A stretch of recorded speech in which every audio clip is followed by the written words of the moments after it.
Good afternoon, Dmitry Pomelnikov. I have a question for Sergey Viktorovich. Sergey Viktorovich, earlier today you already raised the topic of the negotiation process regarding Ukraine. In light of recent events, specifically, the meeting between Russian President Putin and Donald Trump, and the meeting between Donald Trump and Zelensky, when can the negotiation process on Ukraine continue? Is Russia ready for a trilateral meeting? Our president has said many times that we are ready to work in any formats, provided there is an understanding that the work will be honest and will not amount to attempts, as the leaders of major European countries are doing,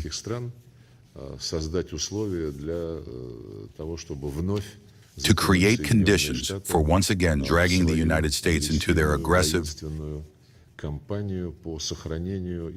militant campaign to preserve and strengthen Ukraine as a tool for containing Russia, as a tool for waging war against our country and against everything Russian that exists here in the region, including on the territory of Ukraine. Following the telephone conversation between President Putin and President Trump, when the American leader called the Kremlin to tell about how his contacts with Zelensky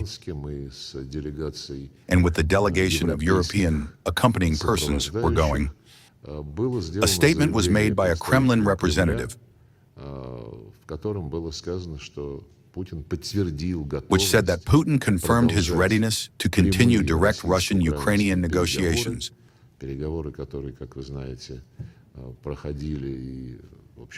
That took place in Istanbul. 3 rounds were held.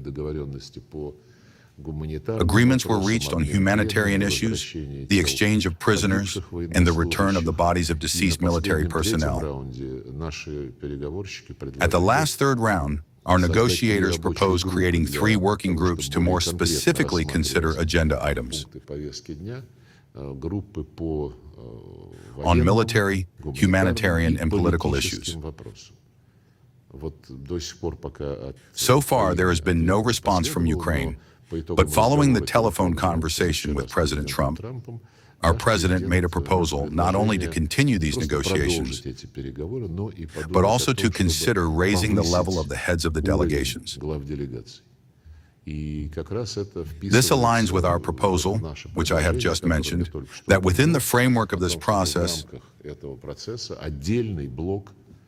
a separate block should be dedicated to considering the political aspects of the settlement alongside military and humanitarian issues. It is clear that the reaction of the Ukrainian side does not depend on us.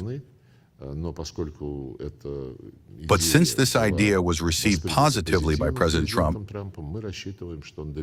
we hope that he will convey and explain it to the Kiev representatives, and we will get a reaction. This would be an important step towards raising the level of the negotiations, increasing the degree of specificity, and moving closer to considering the key issues that need to be resolved for a sustainable settlement.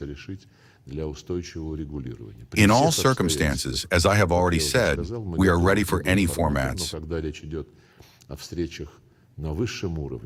But when it comes to meetings at the highest level, it is necessary to prepare them most thoroughly at all preceding stages,